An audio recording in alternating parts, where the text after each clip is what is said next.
Welcome to the Rotary Club of Edina. I'd like to welcome you as we continue our Rotary journey. I'm Joe Hayes. I am your president. Hey, Gordy. Today we're fortunate to have Belinda Jensen from Care 11 to present us all about meteorology and also not being afraid of the weather, which is wonderful. This month is Black History Month, and we're fortunate enough to meet with the DEI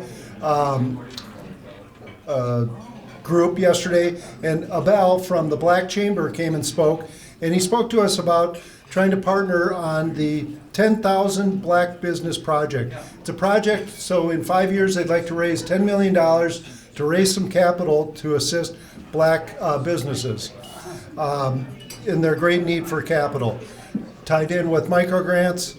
Right now they have over 800 businesses involved in this. So right now they've also raised $2.5 million. So if you can participate, you can work with Sylvester. Pretty cute. Someone's calling me, so that's pretty cute. So thanks, Jeff.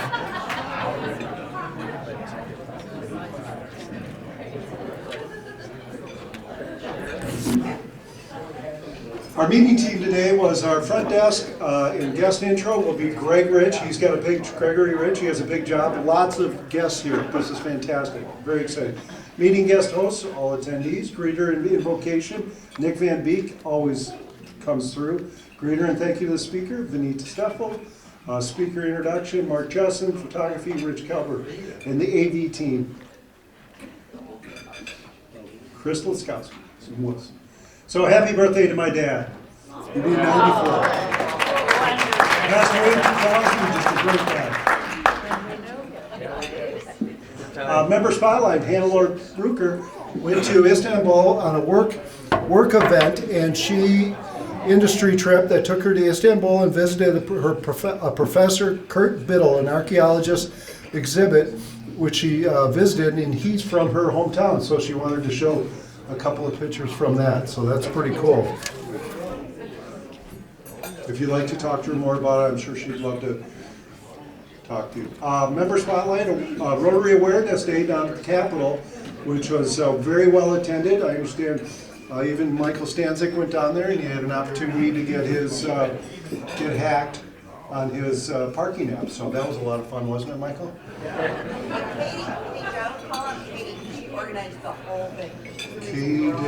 She did the whole district? Three districts. She brought together the three districts. Wow. All the global exchange students. That's great indeed.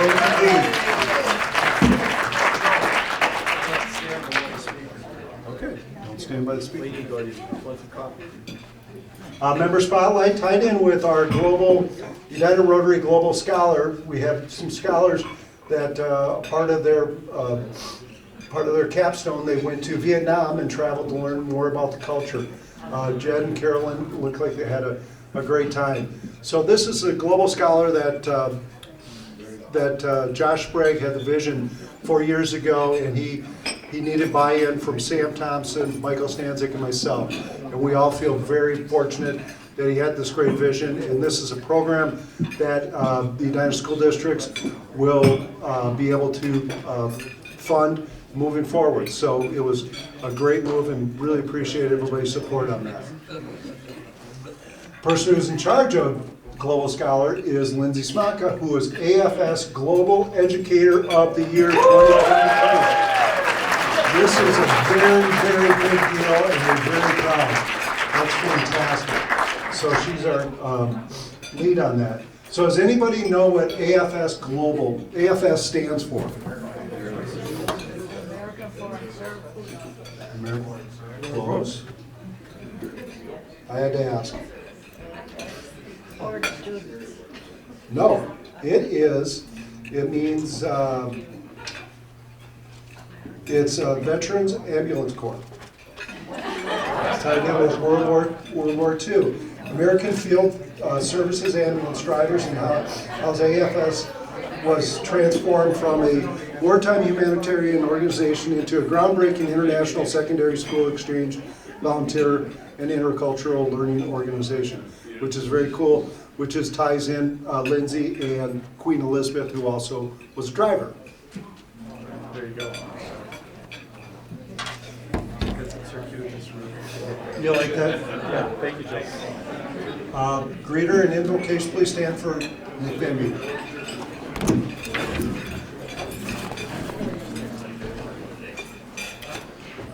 Good afternoon, everyone. Would you please join me in a word of prayer? Let's pray. God, thank you for bringing us all here today. Thank you for each person here. And thank you for the meal and the fellowship that we get to enjoy. God, as we come together today, we acknowledge that Rotary exists because there is so much brokenness, injustice, pain, loneliness, and suffering in our world. And so, God, we grieve the injustice. We grieve violence and warfare, pain and suffering. But we grieve all these things in hope that you would use us all in small ways and in big ways to bless the world around us. God, may our meeting today strengthen our resolve to serve the world around us and to bring truth, justice, peace, mercy, community, and kindness wherever it is needed. We pray these things in Jesus' name. Amen. Amen. Please join me in the Pledge of Allegiance. I pledge allegiance to the flag of the United States of America and to the republic for which it stands, one nation under God, indivisible, with liberty and justice for all. And the four-way test. First, is it truth? Is it fair to all concerned? Will it build goodwill and better friendships? Will it be beneficial to all concerned?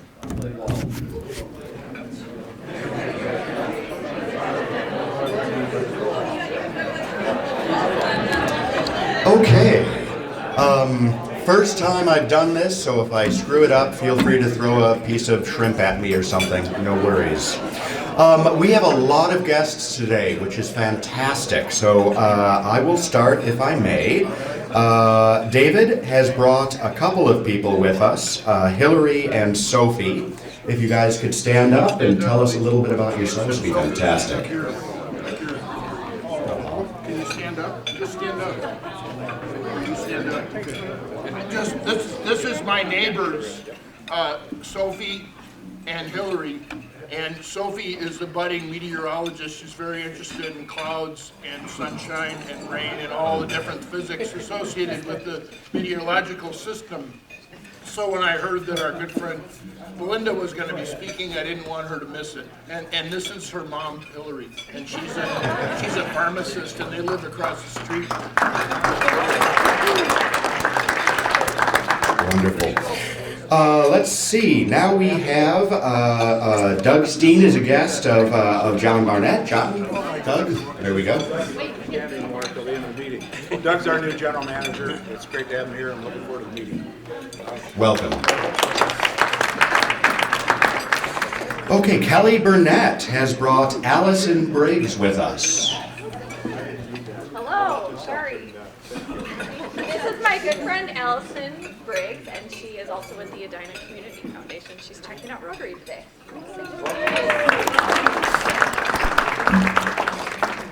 Okay, we have a couple of people brought by none other than Joe Hayes. Well done. We've got Mary Kay, we've got Kevin, and we have Tom. Mary Kay is a local resident, longtime resident. I grew up with her. Class of 80, 1990 East. She is an educator in town, and she's here to see what Rotary is all about. Welcome. We have Kevin with Gateway Bank, and this is his fourth or fifth time visiting us, and I think he's going to have his application in. And if you can introduce your guest. This is Tom Delaney, commercial lender at Gateway Bank. And just checking out Rotary with me today. Welcome. Okay, then Jen Hendrickson has brought a guest, Laura Johnson. Yes, Laura and I met a couple weeks ago at the Minneapolis Chamber. She is a muralist in the area, and so we connected. You want to share anything? Business name? My business name is Laura Margot Murals and Custom Art. So this is Jensen. So I do mainly large-scale murals, interiors, exteriors, residential and commercial. Welcome. Okay, Dan Hunt has brought Joe Sullivan. Joe is a friend of mine of 37 years, an Edina resident, and a fellow real estate investor and developer. Welcome. Nice to have you here. You guys like how I'm using my radio voice? Coming at you at 15,000 watts on a beautiful downtown Edina. Weather on the 7s, news on the 9s. Belinda, are you hiring? Thank you very much. Ross Johnson has brought Bill Berg. Ross? Rob is a friend of mine and he's a member of what he and his wife are at Avador Apartments. So, Welcome. I've brought a guest, his second time with us, Steve Carlton. Steve, can you stand up for a moment? Hi everyone, I'm a financial advisor, been in Edina for 33 years. Little did I know I'd run into my buddy Joe that I haven't seen in many years, since our days at the University of Wisconsin. Huronville, another Badger. It's a small world and we bring people together, that's the idea. Okay, Natalie Roberts. Natalie has brought Anthony Gray. hello. I met Anthony through his counterparts in Tampa, where I have an office as well. He was at the time with J.P. Morgan, so I met him and he promptly left J.P. Morgan and went to Merrill. So I'll let you tell them a little bit about been at Merrill for about a year and a half. My wife and I moved around the corner about 2 years ago, so I'm very close by. Before that, we lived in New York for 10 years, and very much enjoying being in Minnesota, but I'd love to learn more about Rotary and maybe join, so thank you. Okay, this is a lot of guests, isn't it? I mean, how great is this? Jim Ryman has brought Rob Olson. This is my longtime friend Rob Olson and twice a week walking partner. And a prospective member of this club, so be nice to him. And 80 years in Edina, never been out. No one ever accuses me from being from Edina. That's the best part. Do you have a passport in case you go to Eden Prairie? Wade Thoman. Wade has brought Peter, is it Michael or Mitchell? Michael. Michael. So I have Peter Michael. He works in commercial real estate. I know him through my church, but he's also involved with my wife and I in the Afghan refugee sponsorship. So we work with a family together. So. Okay, we have a visiting guest from the Edina Morning Club. Frank Sherwood is here. Frank? Yes, I'm actually in the Eden Prairie Morning Club. I'm a big fan of this club. I like your leader, but like many in the room, I'm here because I love Belinda.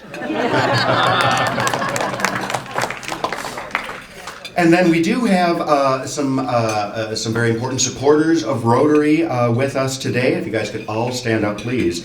Jeff Carson, Ellen Shredder. I'm so sorry. And then Dick and Evie Teagan. There they are. Okay, wonderful. Thank you for your support, everyone, and thanks everybody for bringing so many guests. You did great. Catherine Gump and Dick and Evie Teagan, please step forward.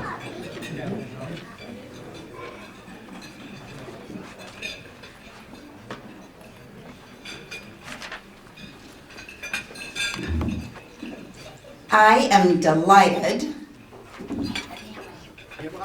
I guess we want you over here. First time I told her what to do. It's not the last. I am delighted to honor and recognize today Dick and Evie for their generosity to the Rotary Foundation.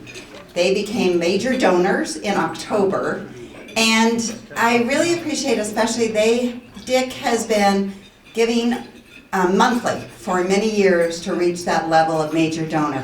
So it's really a delight to honor them and to hear from both of them to hear from Dick about why he thought the Rotary Foundation was so important to give as much as they've done. So thank you for your time and all of your treasures. It's so good to see you. Thank you, Derek. Well,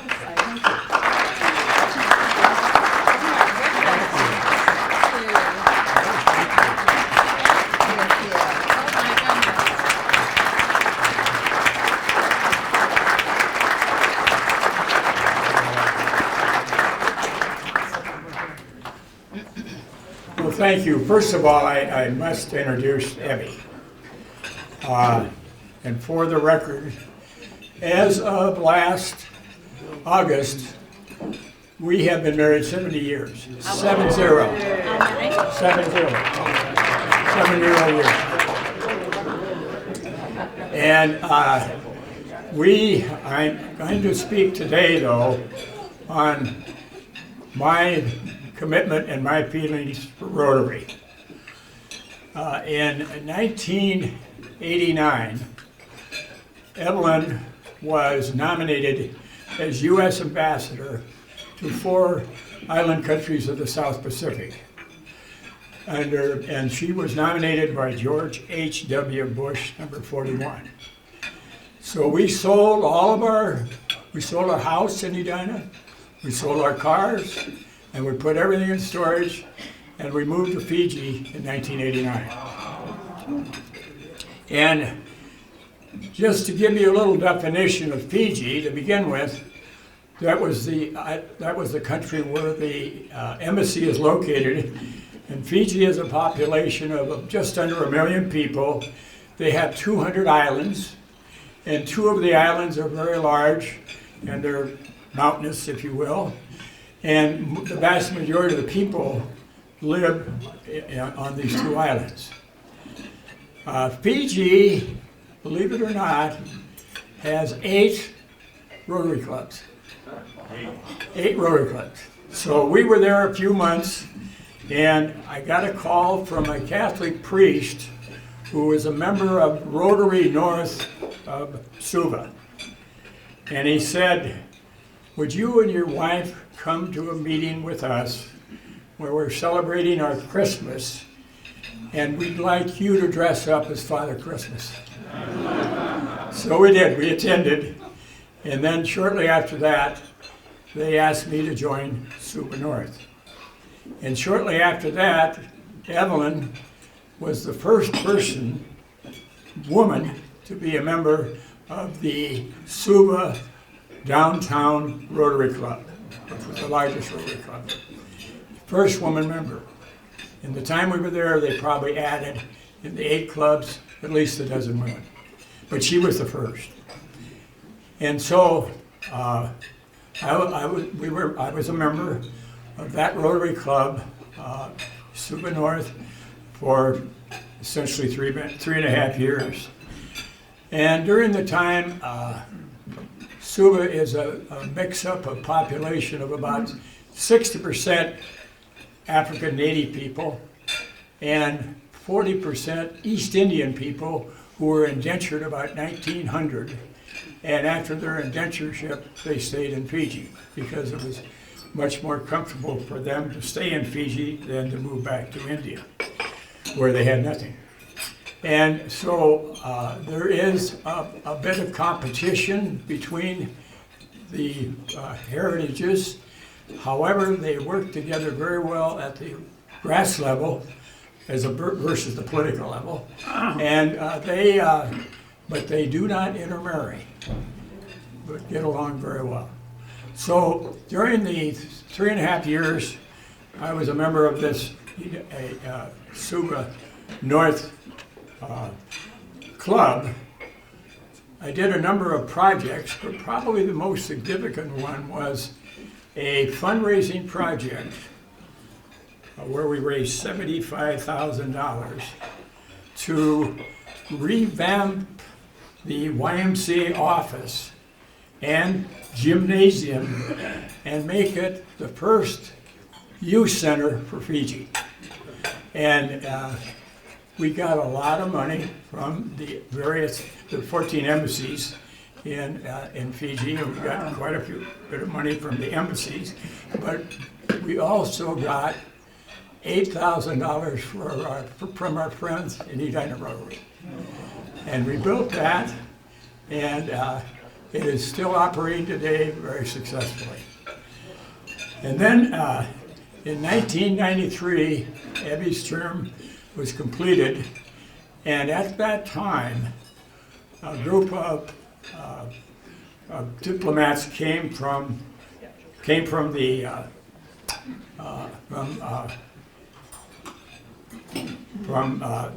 embassy and raided her embassy, the #1 small embassy of the United States. And then we moved back to Edina in 1993, and I served, and I became a member of the Edina Rotary, and I served as as a membership chair for Tom McMillis, and that year we actually brought forth 28 new members. Also with Tom Wininger, I sponsored the Thanksgiving program that we offer the day before Thanksgiving, which most of you are familiar with. At that time, though, most of our dinners, complete dinners, went to North Minneapolis. Today, most of them are going to Edina. And secondly, Tom and I organized a program to recognize a person of service in Edina, non-Rotarian, for the year, and that went very well. And then in 2003, we decided to move to our lake home up north of Reno, and we were there 3.5 years. And what we probably did the most successfully is we established a STRIDE program, and probably the best STRIDE program for the state of Minnesota. And we had 25 participants, and those that completed the program got a $500 scholarship, and we were about 75% successful of them using the scholarship. And then we decided to move back to the Twin Cities because it was a time in our life where the services there were becoming very great, and we thought we better get back to our home with our kids. So we came back in 2017, and I rejoined Edina Rotary. And during this time, I also sponsored Tim Murphy as a member of Edina Rotary.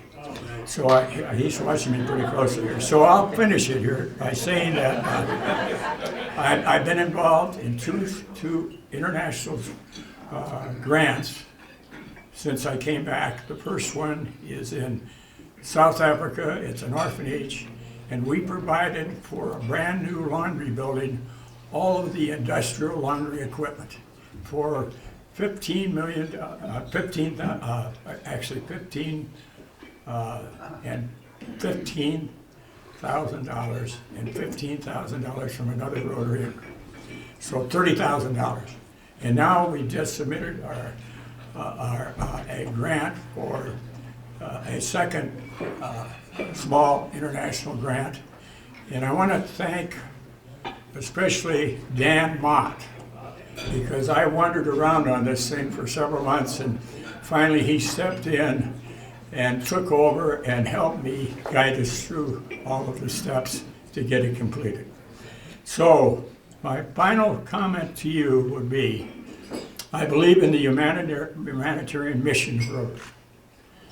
And Edina Rotary is special. Service above self, diversity in spirit. This is why Edina Rotary is #1 in the universe, but never let us boast and be satisfied, because I remember when Minneapolis #9 had over 300 members, and today they have less than 100. So let's move ahead with the continued enthusiasm, the positive attitude, and make our mark each and every year. Thank you.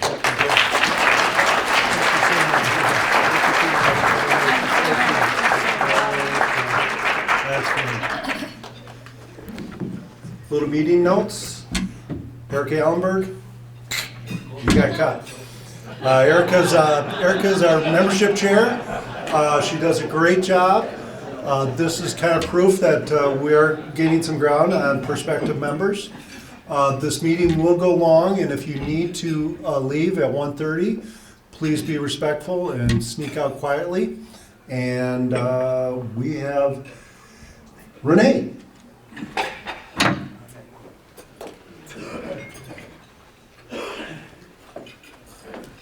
Oh, I never know how to do this little flipper here. But good afternoon, everybody.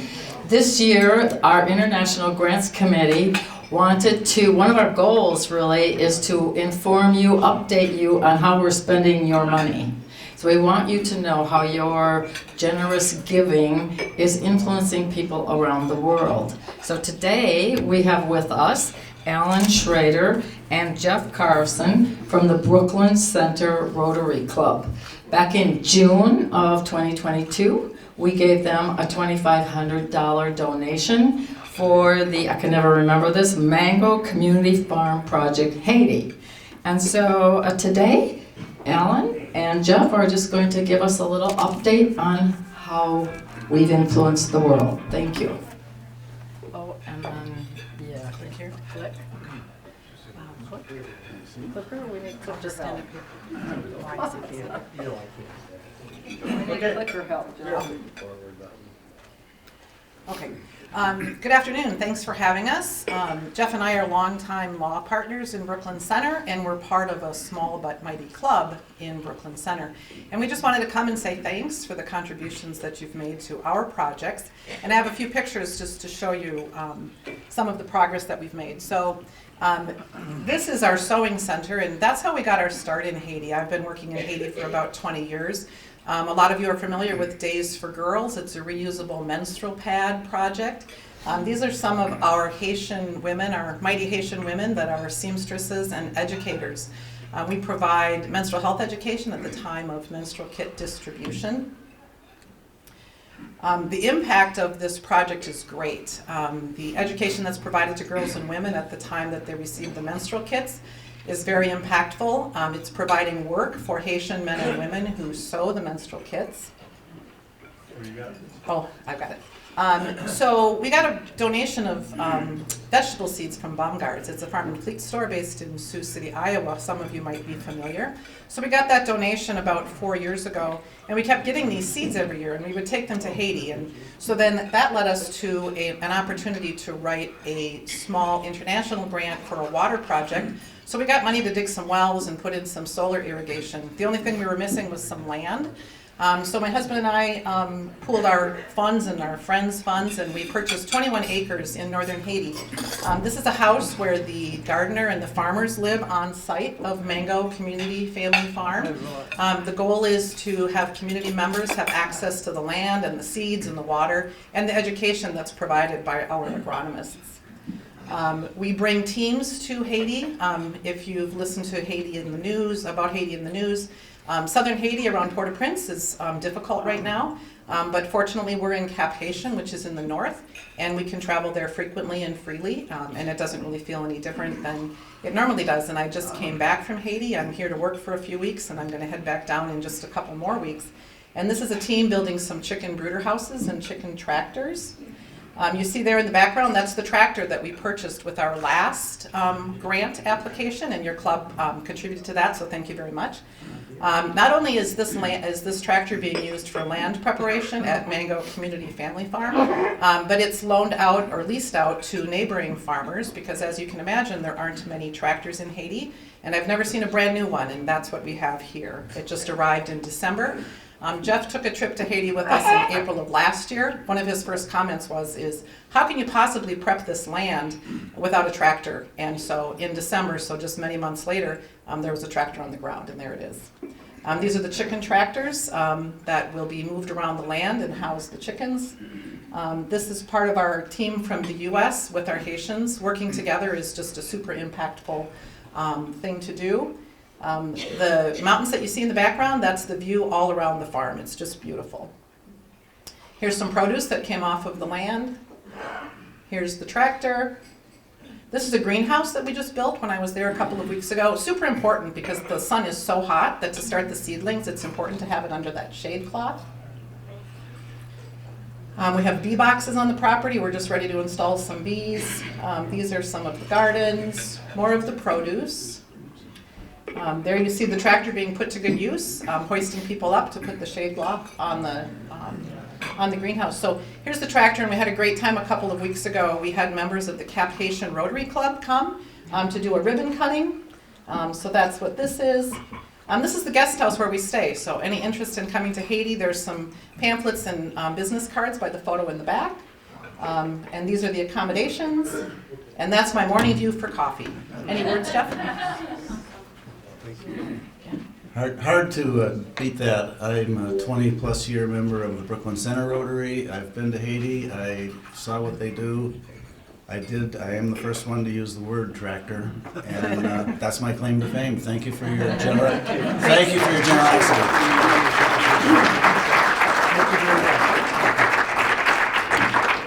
And our guest introduction will be Mark Jensen. Thanks, Joe. Joe and I were just chatting. If you knew he was going to be tight for time, he had me do the introduction. First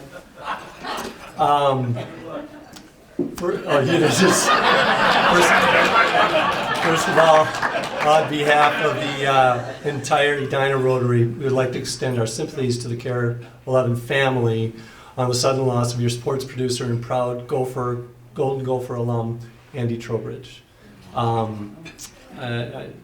thoughts and prayers go out to the family, and I know that in lieu of flowers, Andy's family is directing donations to the Randy Shaver Cancer Research and Community Fund. So first of all, happy Groundhog's Day. The biggest day of the year for all meteorologists.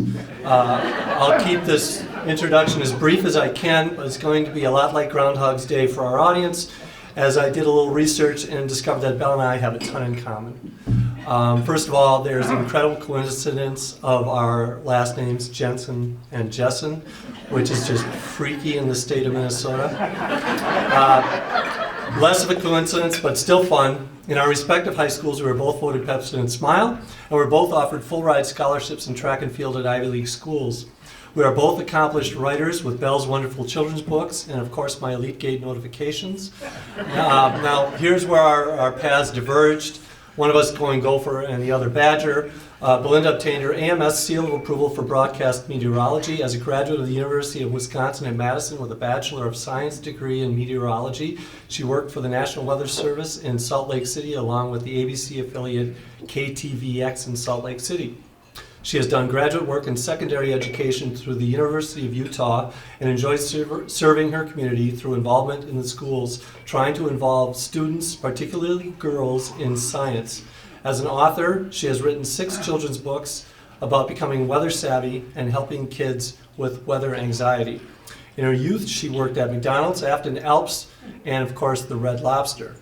I'm going to wrap up this introduction by mentioning that when I informed my 94-year-old mom that I was going to be introducing Belle today, she said I'd get back to her and let her know if she's as pretty in real life as she is in the backyard, and mom's going to be pleased with the answer. So it is my great pleasure to introduce Care 11 meteorologist Belinda Jensen.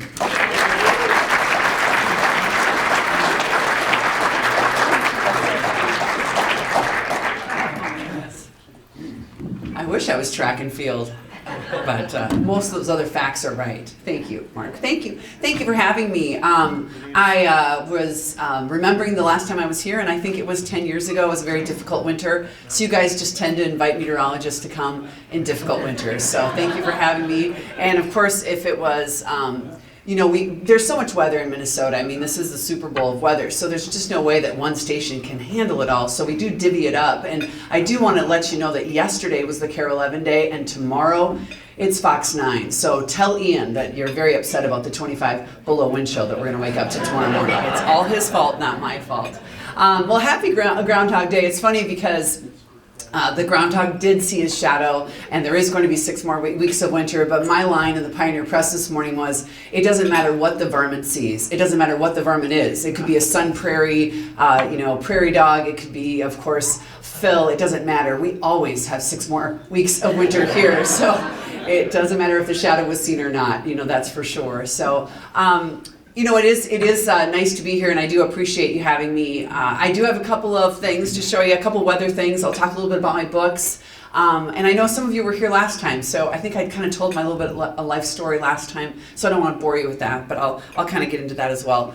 So a couple of facts I thought I'd share. Maybe I'll do this. It'll be just like I'm at Care. Here we go. I'm going to walk over, just like a green screen. So January was fun, wasn't it? Wow. So this is what happened in January. So up until just 6 days ago, our average was actually nearly 8 degrees above average. So it was a warm January. We did not have a sub-zero day in January until the 29th.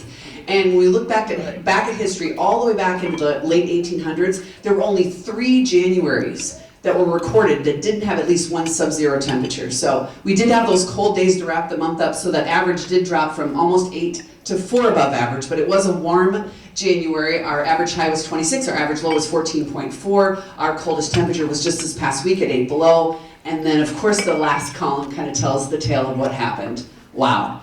22.3 inches of snow fell at the airport. No one lives at the airport. I think we had about 33 here in Edina. So yeah, quite a bit more here in Edina. So we're 11.3 inches above average. So what does that do for us this year? Yes, we've had 55.5 inches of snow already. And folks, the 30-year average is 51 inches. So I hope you all send postcards to Mother Nature and tell her to stop.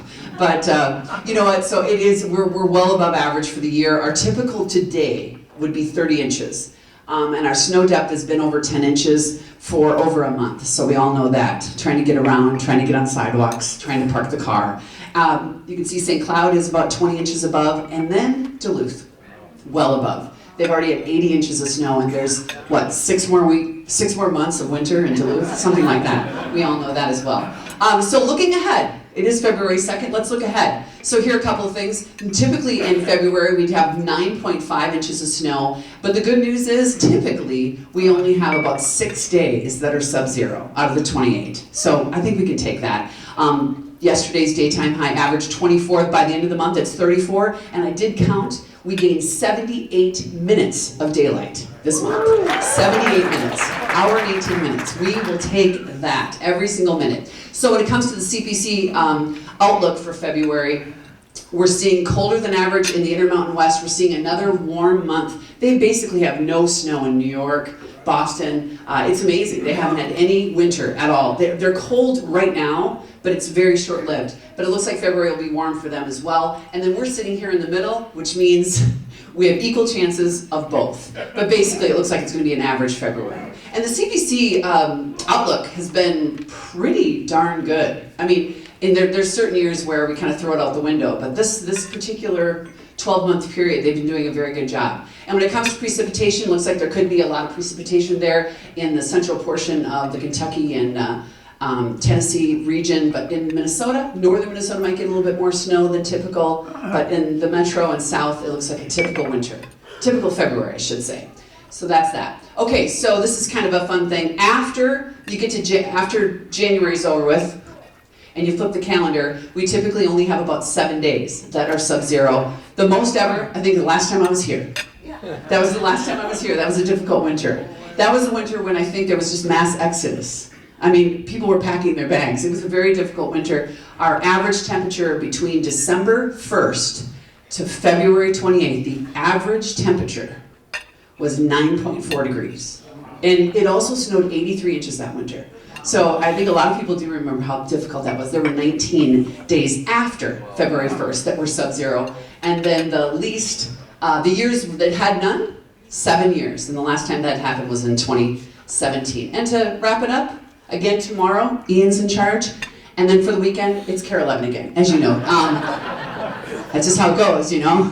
It's a flip of the card. So 31 and 33 is what we're forecasting for the weekend. A little bit of a February thaw, so that's good news. Looks like it's going to be pretty decent. So if we get through tomorrow morning, I think we'll be just darn fine. My parents are from East St. Paul.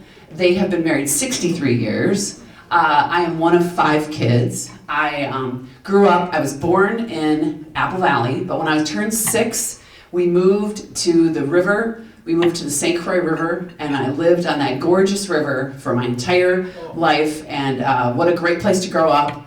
I was a complete tomboy. I had 3 brothers. My mom had a meticulous house. She kicked us outside every day, and then when my dad whistled, it was time for dinner. So I think I spent so much time outside along that beautiful riverbank, along in the woods, that really got me thinking about nature and understanding it, and also having such appreciation for nature. And I think that's why I decided to be a scientist, just because I loved all that. So I loved my science classes at Prescott, a great little town, great school, great teachers. But meteorology was something that I didn't think about until high school. So I remember pretty distinctly when I was in 4th grade, we got a new puppy. So of course I wanted to be a veterinarian, just like that. And then when I was in middle school, my mom knew a florist in the town nearby, River Falls. And so of course I wanted to be a florist at that point in time. And that's the fun thing about being young through middle school. We can all continue to change that plan.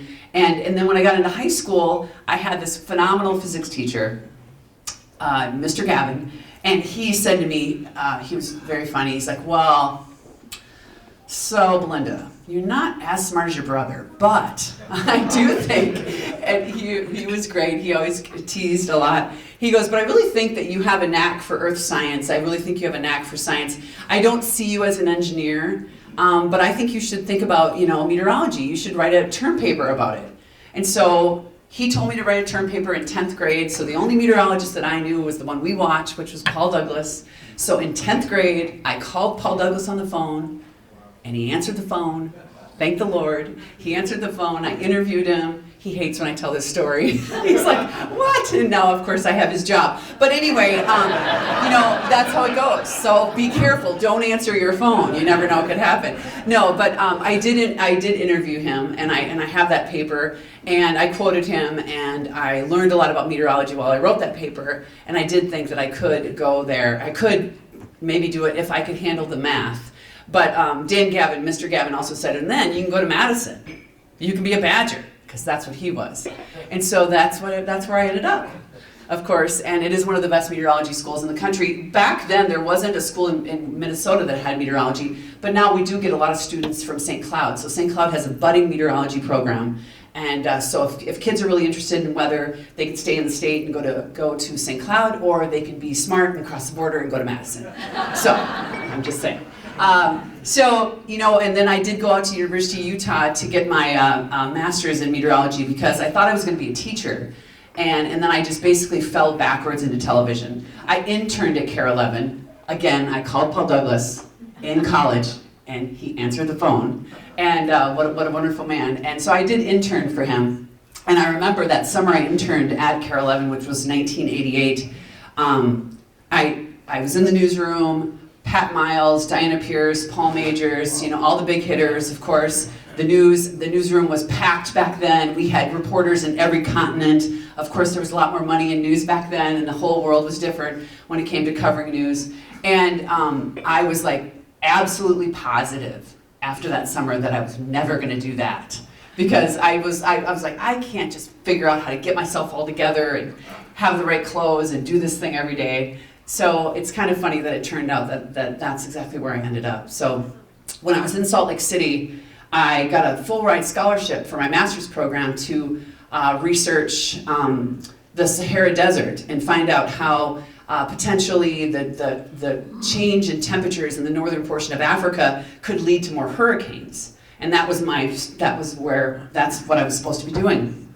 And so when you have a full ride scholarship, you can't have a job, but of course I needed a little money. And since I interned at KARE 11, I'm like, I know how to make weather maps. So I looked around, I watched the TV stations in Salt Lake City, and I'm sure you guys have traveled a lot. You've watched TV stations in other markets, and it is always interesting to see, what's going on in each and every market. So I watched all of them, and the ABC affiliate guy, Dave Nemeth, good-looking guy, really, of course, I'm 21, I just graduated, I know everything back then. And I'm like, he doesn't know what he's talking about. I compared it to the other stations, compared it to what I knew. I gave him a call, I said, hey, do you need a producer? And he goes, what? Do you need a producer? He goes, yes, I do. And I came to find out that he was just a wannabe game show host, and he just really wanted to be on the phone with his agent trying to get a game show. He is currently on the Game Show Network, by the way. He made it. But so he loved the fact that I was going to come down there and make all of his maps. And so I got the job. I got there. I organized the whole weather office. I started doing all of his maps and hanging everything and forecasting just on the side, kind of on the sly, just to make a little bit of money on the side. And then what happened is they started a morning show. Again, this was a terrible station. The ABC affiliate in Salt Lake was not a great station. So in 1990, they started a morning show, and they hired a weather guy from California. His name was Steve, and nicest man. He came in, so I trained him, And he started, and there was a big launch, and it was a big deal, and weather's kind of a big deal in the mornings. And then all of a sudden, after just 2 weeks, he didn't show up for work anymore. So I'm in the back with sweats, you know, my hair up in a ponytail, you know, making maps for everyone, and they're like, come here, can you stand in front of the screen? Do you know how to do this? And honestly, because that guy skipped town is why I am in TV. I mean, that's just the bottom line. That's how it worked. It's a crazy story, and I had to, but of course when I showed up on TV in Salt Lake City, my professors were going to see me, so I had to give back my scholarship, and I never will forget it. I walked up and my parents are like, what are you doing? And I said, well, I can always pay for school, but I'm not gonna have, I called Paul Douglas. He answered the phone. I said, Paul, what should I do? He goes, Belinda, that's the 41st market in the country. You're gonna break into the 41st market in the country. We're the 15th market in the country, 15th, 14th, depending on the year. It's all based on population. And so he's like, yeah, you have to do this. You have to take that. Even if it doesn't work out, you can always go back to college. You're very young. And so I did. And I went, and I remember telling my professors at the University of Utah, I'm going to go into television. And they're like, good luck. Like that, you're going to, good luck. And so it was a little difficult at first, no question. I was just this nerdy scientist who had to figure out all the other stuff, get some suits, fix my teeth, figure out my hair. But I did love the weather because it snowed all the time. And so the only person I knew in Salt Lake City at the time were really basically my mom and dad. And because they moved out there from here when Control Data, my dad worked for Control Data for most of his career. So when that crumbled, they moved out to Utah. And so I'd be telling the weather, and it would be a huge snowstorm, and I'd be like, okay, so folks, the storm's going to come in, and it's going to be continuing to snow. In fact, it's going to snow all night, and then in the mountains, it's going to be like 6 to 12 inches, and on the benches, it could be 3 to 6 inches. But it'll actually, and I would go on, and my mom would be like, breathe, you have to breathe. I would get so excited. So my news director did send me to a ballet class where I learned how to breathe, to slow down. And so it was a very, very rocky beginning to a career. But after I was there for about 4 years, guess who called? Paul Douglas. And he said, hey, listen, there's a weekend position open at Care 11. Do you want to come back? And I said, oh, no. I'm like, they are just starting to like me here. I get less and less letters every day. I'm slowing down. I've got a few suits. I'm starting to understand this mountain weather. I love skiing. And I have way too many old boyfriends and English teachers back there. I can't just go back to that huge market. But he goes to me, you know what, Belinda, just take the interview, take the flight, see your friends, fly in, it'll be great. It'll be a wonderful opportunity for you to see your friends for the weekend. I mean, of course, even if it doesn't work out. So I took his advice. I woke up on Friday morning, it was Friday the 13th, June 1993, and woke up, did my show. I, of course, had to get permission to leave, so the news director was like, oh yeah, you go ahead, it'll be fine. We'll see you after the weekend. And so I woke up early, did my show, got on a plane, fell asleep, kind of drooled a little bit, got up, woke up, got here. They picked me up in some little sports car, rushed off to Care 11. I get there, and they put me in the studio, put me in front of the green screen, put a mic on me. I don't have an IFB on, so I don't have any earpiece on. I just have a microphone. And then the guy who set up the camera went to lunch. And then he goes, okay, go. I'm like, oh, are they watching? He goes, oh yeah, control room's full, go. So I look, and I've got 3 maps to do my audition. And I'm like, click through 3, I'm like, thanks a lot. Like 3 maps. So Paul Douglas didn't set up the maps. A guy named Sonny House set up the maps for me. I don't know why, but he only set up 3. But June of 1993 was a year that was really, really historical. It was a year where it actually never would stop raining. It rained and rained. In fact, we were sending a water brigade to Iowa. The Mississippi and the Missouri River came together, and then towns became islands. It was a very, very tumultuous summer. So I thought, well, I'll just explain that. So I started, again, microphone, just started telling everyone, okay, why does it keep raining? What's going on with my 3 maps? And there was no one in there. There was no one telling me to cut or no earpiece. So come to find out that in the control room, which was packed with, news directors and assistant news directors and president and directors and whatnot, they're watching me. And then my news director at the time, her name was Janet, she goes, does she have an IFB on? No. Is Jim there? No, he went to lunch. Well, let's just see how long she goes. So, no one told me to stop, you know? So 13 minutes later, I got the job. They're like, if she can talk for 13 minutes, pretty logically, about a flood in the middle of the country, even though she lives in Utah, I think we can have her. So I got the job. And so I've been at CARE for 30 years. Third is my 30th year. And it's been a wonderful place to work. It's been a wonderful place, obviously, to call home. I met a gentleman skiing in Utah that is from California. He moved here with me. We have 2 children. We have 2 dogs. We live in Edina. We've always lived in Edina. We lived East Edina for 8 years, and we've lived in West Edina for over 23 years now. And it's just been, and CARE 11 has just been a wonderful place. I started out doing weekends. I did weekends for 13 years, and I've been the chief ever since then. And I had a chance to work with Minnesota Bound. I did all the sports that Ron Sherrod didn't want to do anymore. At the same time, I was able to, of course, get into so many schools and talk to so many kids. They sent me to the Olympics in Salt Lake City in 2002. I've been on the Saturday morning show for 30 years. I think I'm on my 6th co-host now, so I'm like the old widow of the show, which is a lot of fun. I, of course, have had a chance to spend a lot of time, maybe too much time, with Bobby Jensen and doing Grow with Care and learning a lot about plants. My thumb is much greener than it used to be. So along with weather, which is, of course, my bread and butter, I've had a chance to do many, many great things at CARE 11. I appreciate them, and do so much philanthropy as well through that stage. Along the way, I spent a lot of time talking to 2nd graders, a lot of time talking to kids that are 7 and 8 years old about weather. And what I've found over the years is, the reason I wrote the books is, you know, with the 24/7 news cycle that we all live in, that we don't want to, but we do, the images that end up showing up on screens everywhere, your phone, your iPad, the television, constantly, can be really scary. And so if there's a horrific tornado in Oklahoma, that image of that tornado is going to show up in the news cycle for probably 3 or 4 days, and it's going to show up on many, many screens. And so what I've found over the years, kids are seeing these images way more than we did when we grew up, that all of us did when we grew up, and they cannot delineate the fact that that tornado is not going to happen in Minnesota, even if the clouds get dark. If the clouds get dark, is that going to happen here? So there's been a lot of anxiety wrapped around my business, around what we do. We're not 24/7, but everyone is. So I felt it was my duty to write weather books. So I went ahead and journeyed out to write 6 books. So I have a little video here to tell you what they are all about. Belle is a lot like other 8-year-olds, hosting sleepovers, playing in soccer tournaments, and running around with her big dog Stormy. But there's also something very special about this enthusiastic 2nd grader.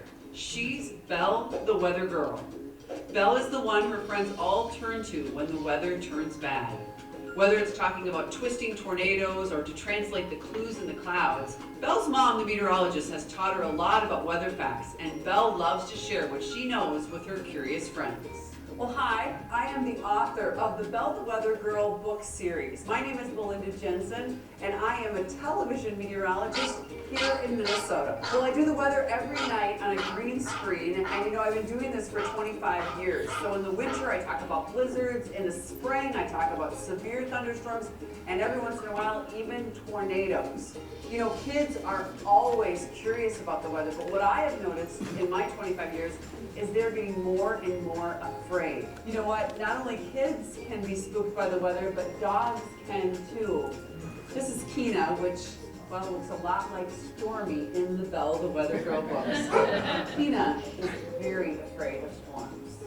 Well, whether they're fascinated or afraid of weather, young readers will love following along on Belle's adventures as she and her cousin Dylan come up with playful new ways to understand some of weather's wildest wonders. I can't wait to show you how raindrops turn into hailstones, how to make a tornado cake with just the right ingredients, and the best thing is thunder chip games during thunderstorms. I'm Belle the Weather Girl, and I love weather. And I know you will too after coming along on my adventures. So we kind of hit the hurricanes, the thunderstorms, the tornadoes, the blizzards, the hail, and the clouds. And these are typically for kids anywhere between 3 to 9 years old, even up to 10 years old.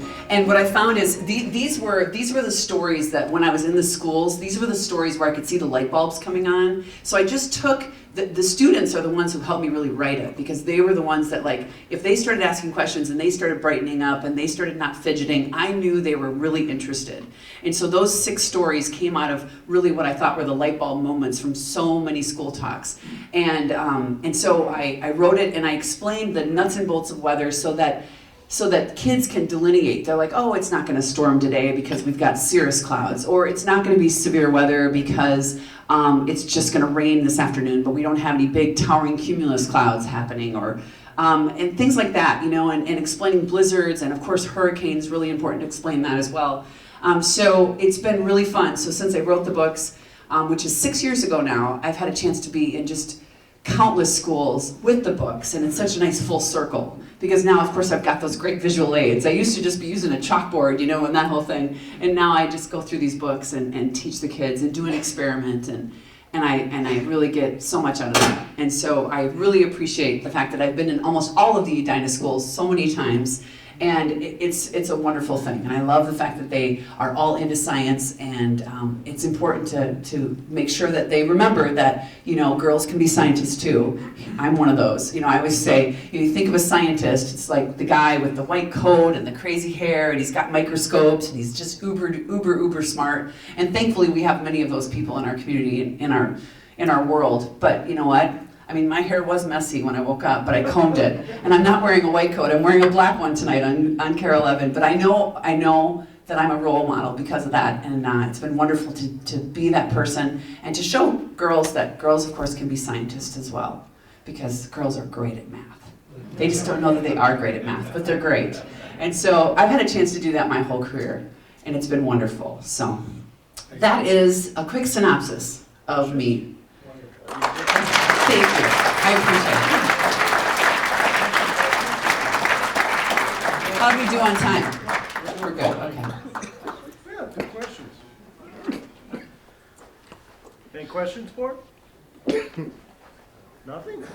Yes. I do not understand the difference between the European weather model and the other one. The American model? The American model. So basically, all it is that we're using the same raw data, which comes from the balloons that go up in 273 places across the country. So the balloon goes up in Chanhassen every morning and every night.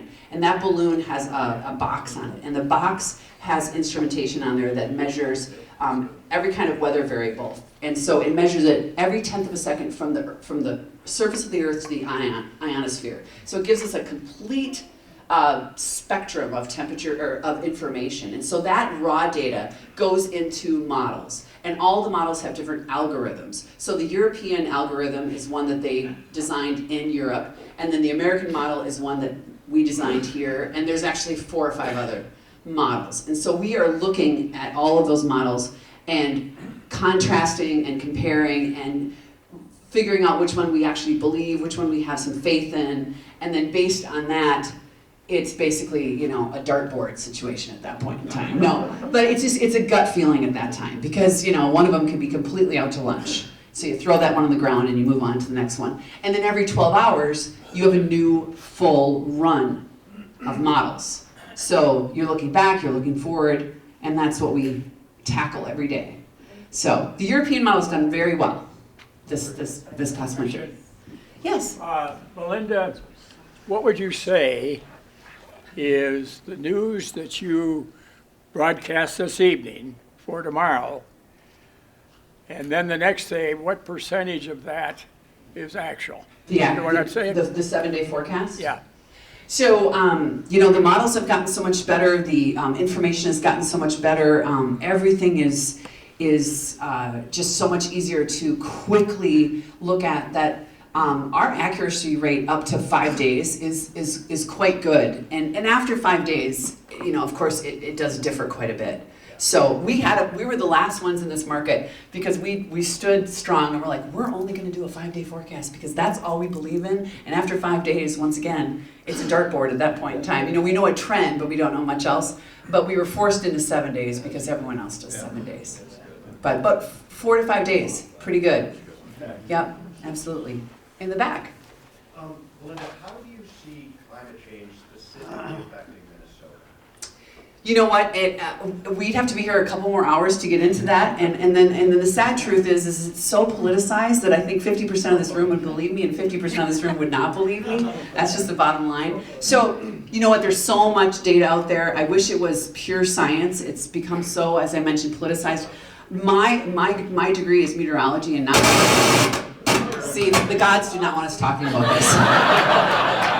No, but my main job every day is to try to get those 7 days right. And so, am I completely oblivious to it? Absolutely not.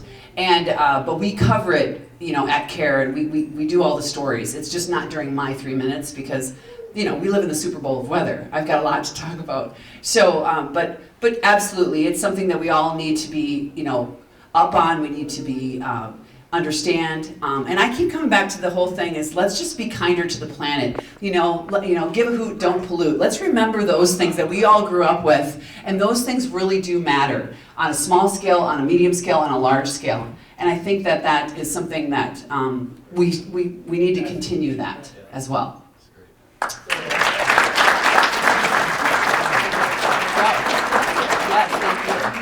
Thank you very much. I'm glad you said Super Bowl because that's the only thing Minnesota will have is weather. That's true. Yeah. Well, who knows? Who knows? I'm still a Vikings fan. I'm still bruised from 2 weeks ago. So. Anyways, Rotary is a global network of 1.3 million neighbors, friends, leaders, and problem solvers who seek a world where people unite and take action to create lasting change across the globe, in our communities and in ourselves. From literacy, I can't speak, and peace to water and health, Rotarians are always working to better our world. And we stay committed to the end. In honor of your presentation, we will make a donation to the Northside Boxing Club, a local nonprofit offering positive connections with youth every evening at the gym, providing boxing classes, tutoring help, and a nutritious meal from a local restaurant. Yeah, that's a great group. Thank you. Well, thank you for very doing much. that. We appreciate that. Great job. Great job, Anita. Opportunity Alley, we have VEEP on March 15th. It's up on the website, so please sign up. April 15th, we will be doing the service trip to Guatemala. How is the sign up going, Josh? It's going well. That's great. Then, of course, the Coke Rewards, the bottle caps, and case scans. Upcoming meeting next week, we have ERC meeting speaker Arisha Khan from UMD. We have Yoga Fit on the 15th. We have the Guatemala trip registration still open. Bowling on the 25th. March 1st, we have State of the City luncheon at Braemar Golf Course. Will you be speaking at that, Scott? Yes, I will. Look forward to it. March 15th, we have VEEP. Thank you very much, Belinda. That was a wonderful talk. You talked about living over in Edina East, and I have a friend who's a Rotarian who used to live in 55424, and she moved over across the highway, and she now calls it the suburbs. She lives in the suburbs. 3-6. Also, recently we just had a very serious cold snap, and we have to be careful, and it brought to my mind what Bob Stellick always says, you know, there's no bad weather, there's just bad clothing choices. Right, Bob? Thank you for all your guests coming today. Hopefully you've enjoyed the meeting. Congratulations. Lindsay, that's fantastic. That's a huge award, so really, really very proud of you. And go forth with a smile on your face, love in your hearts, you people of action. Continue to do good work in our community and world. Meeting adjourned.